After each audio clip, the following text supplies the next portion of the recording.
Yeah. Hello, I'm Annalisa. And I'm Tamika. We're part of a service learning group traveling to India this December and January.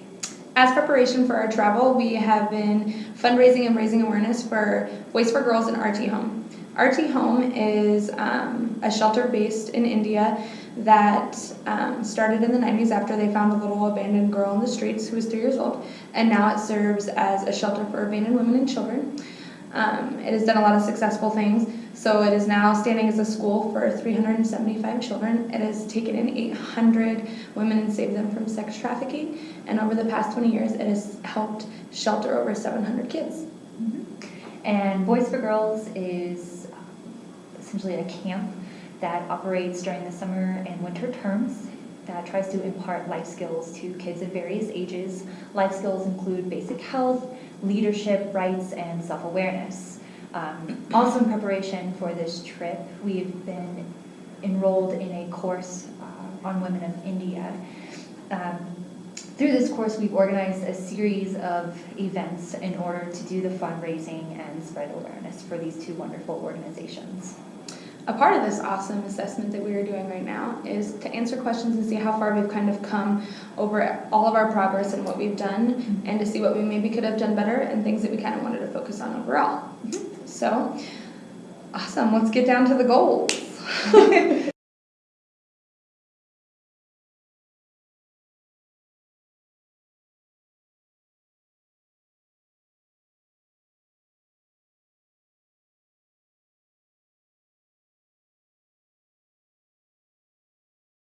So looking at this goal, something we were going to do is kind of talk about what we think we accomplished. For myself, personally, what I feel like I accomplished most was essentially like spreading awareness, having the conversations with a bunch of different people.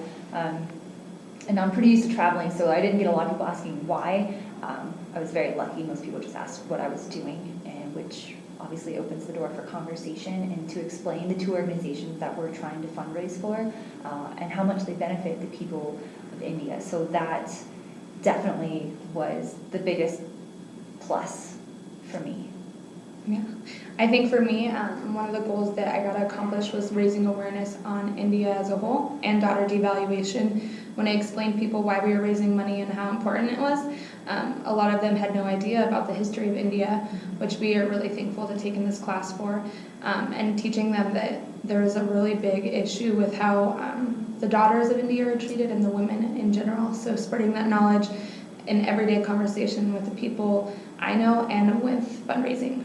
Another thing that I think was really successful is it brought a huge sense of community to our group. Everyone was really committed. We wanted to raise money. We wanted to be in each group. Everyone kind of helped more than one way. So that was super awesome. And I think what I did personally best was stay positive and focused on the goal and not get too distracted about everything that's going on. And so the second part of this question relates to the subgroups. Our class was divided up into 5 different groups. One of them was for a Diwali night.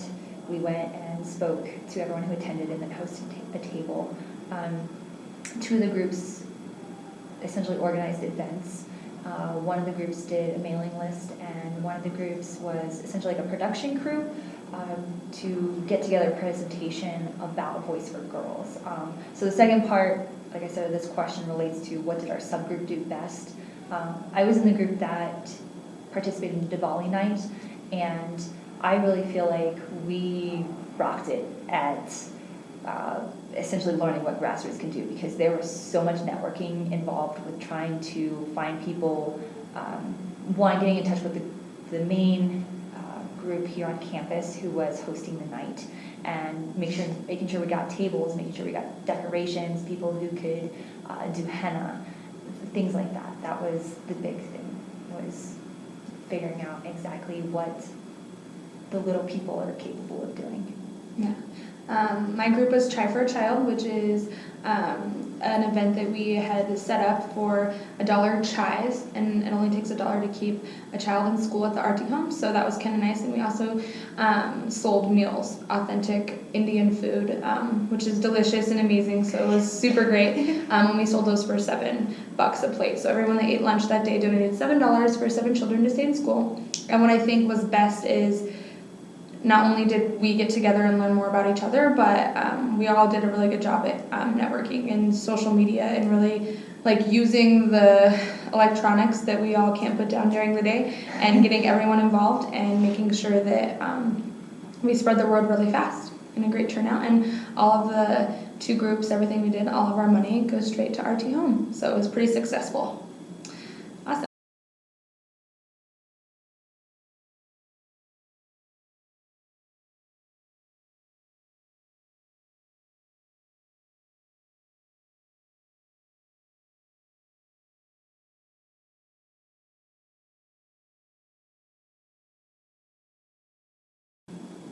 I feel like I would have really been, so a little background. We started, it's November now, we first started meeting like towards the end of June. The first event we organized took place towards the beginning, middle of July.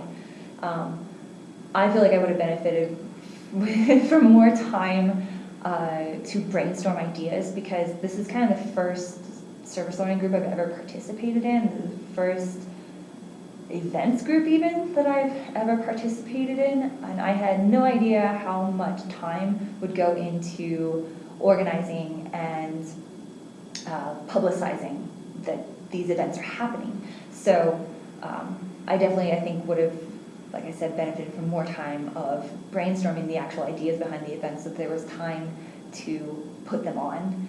That's an awareness I definitely did not have before this. Yeah. I think for me the awareness would have been just our group that's going to India, there's 8 of us, and there's like 30 people in our class. So getting more time with the 8 people that are going to India and bonding and really building that relationship and communicating on a daily basis, just kind of like the goals, aspirations, and kind of talking through some of the stuff that you experience in class and the things that you learn to kind of keep you motivated and upbeat, because there's a lot of serious things that are happening over there. And when you hear about those things, it's nice people you're experiencing it with to be able to talk about it, and probably just a little bit more bonding time.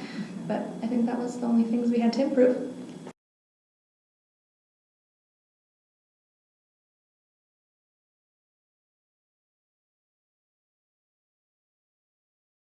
And if you did not feel that you were very engaged, obviously don't be Not our afraid to problem. say we were engaged. Yes. 100. Okay. Yeah, so favorite part. Most appealing and positive aspect to me, I have several, about working with RT Home. It's not an orphanage. That was a big thing to me. I always feel like orphanages kind of feed this sense of competition between the kids, but that's not what RT Home is about. They're not trying to get kids adopted. They are a home. This is the family for those children, and I think that's wonderful. I can't exclaim that enough.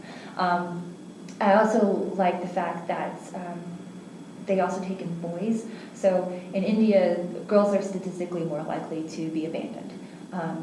And RT Home knows this, and the majority of their residents are girls. But they do not shy away from taking in a boy if he's been abandoned as well.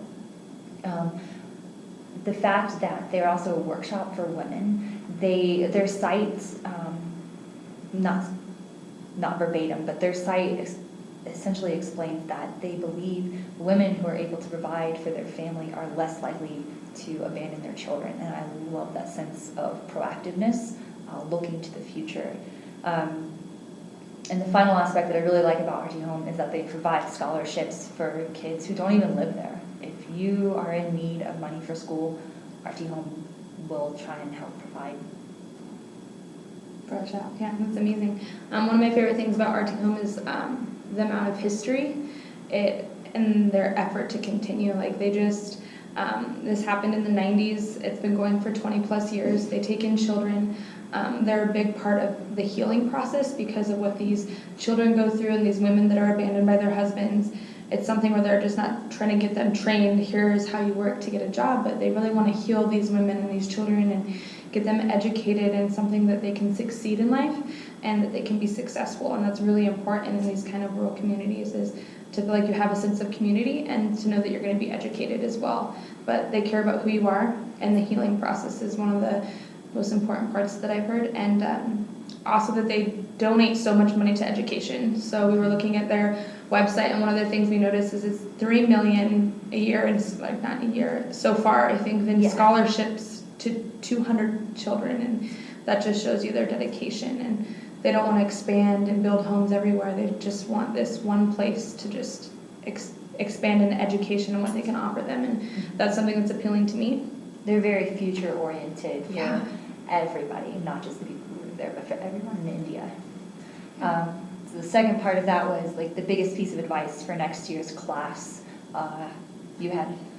Oh yes, I couldn't stop writing for advice. I think that for that was like, don't lose faith in like the cause that you're going for. Like, this is really important, once in a lifetime opportunity. You're going to India to serve a purpose, and that's very selfless, and you have to remember with what you see there, like, keep in mind that like you have these people going with you and they're going to support you through it, and you're being a really good cause. And just to educate yourself, like, this class was a tremendous help because it educated you on India, their caste system, their government. You understand why these people in rural areas have such a hard time and why they're struggling. So it's really important to educate yourself, and also to take the class seriously. Like, when you have to read things, it's going to be important with these dense, intense readings to educate yourself on them, and don't lose focus, or don't get discouraged. Do not get discouraged. It's going to be okay, because like,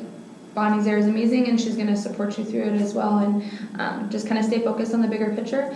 But above all, education on India and where you're going is extremely important to help you succeed through it. My advice was more just be passionate and curious. Always be open to Curious. I love that. be open to learning. Just like she said, be dedicated to the class.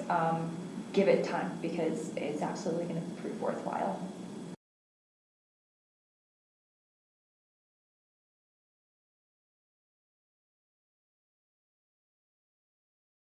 Yeah, this was interesting. One thing that was good to do this together, because our doubts were completely different. My doubts started from when I first started doing this, and you're asking for donation and you're going back and forth to these people, or explaining it to your friends and family, like, hey, $1 a day for a child to stay in school, like, you know where the money's going. And you hear a lot of people that are naysayers about, like, oh, you don't know what this orphanage, if you were to donate $15 a month to, or, and it's not like that at all. And at first, like, this mindset where I was like, oh, whoa, like, what's the cause? And that just goes back to educating yourself again and knowing exactly where the money's going, and it is going to a really good cause to educate children and shelter them for $1 a day, and it's nothing more than that. And it's really to spread a cause and spread awareness about what's really going on there. So my doubt was definitely more personal.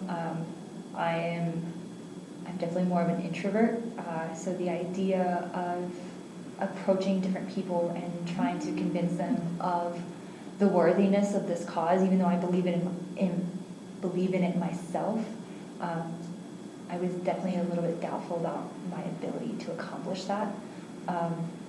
Having done some of the events, that has faded into the background. I would say I don't know if it's a doubt, it's more of a concern now.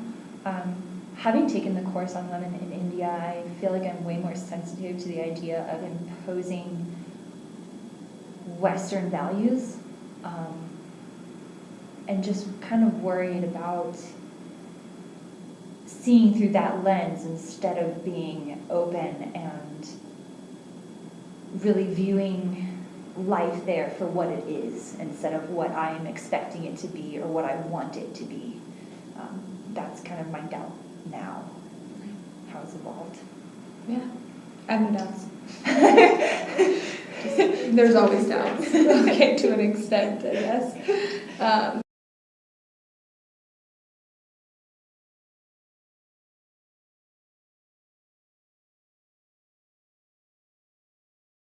Our success is not dependent on a dollar amount, obviously, more about spreading knowledge. So we talked about, obviously the biggest one, when you're able to donate money to an organization, you help it keep going. One thing I really like about RT Home is that, or I guess working, it's not even necessarily RT Home, it's the working in the group that we're in, is that we're not going there and saying, okay, this is the money we're giving you and this is what it's for. It's about, this is how much money we raised, use it for however you see fit, however it's going to benefit you the most, and I really like that about our group. But that's obviously the big thing.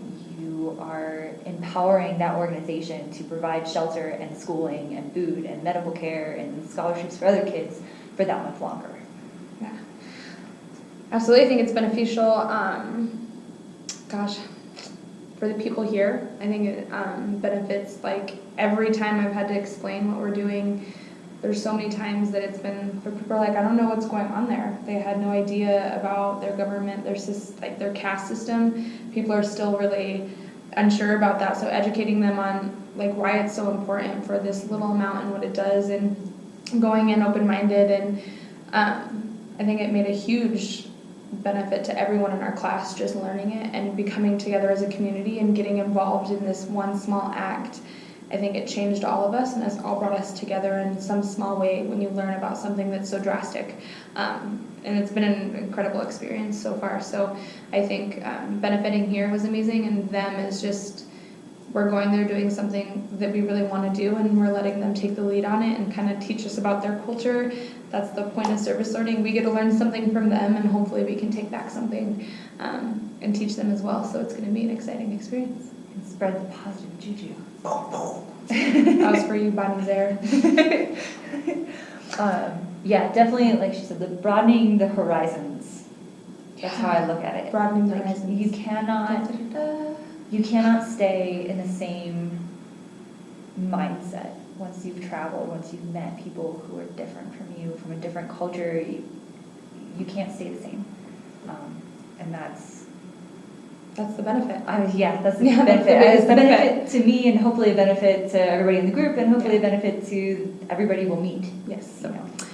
This is how our assessment was supposed to go. So we answered a few of our questions, and we're excited about our trip and this India class. It's been wonderful. So thanks for sharing it with us. Bye. Bye, guys.